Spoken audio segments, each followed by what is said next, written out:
Hvad laver du? Hej, jeg vil lave en bombe. Lige om lidt springer hele gymnasiet i luften. Det synes jeg ikke om. Så må nok hellere tæve dig med den her stol.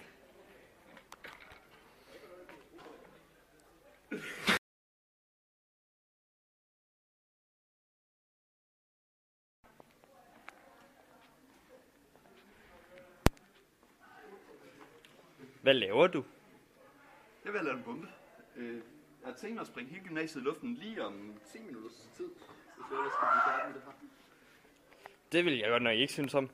Jeg vil gerne tæve dig med den der stol, men jeg må jo egentlig ikke slå. Nå, det er godt.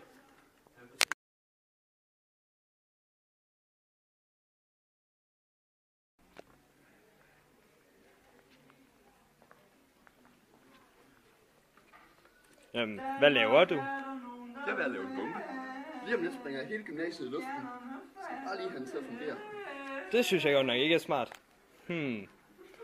Hvis jeg nu tæver dig med den der stol derovre, så gør jeg nok dig og din familie glade, eller ked af det.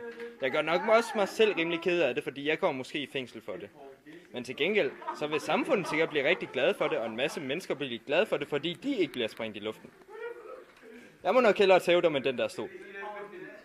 Nå, det er ikke så godt for.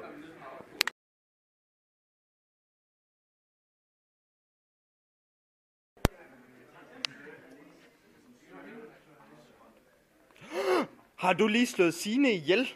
Ja, nu er jeg ved at slå hendes hoved af. Du er da et defekt individ. Burde jeg fjerne dig fra samfundet? Ja, men du er jo egentlig ikke slået ihjel, så det kan du jo egentlig ikke.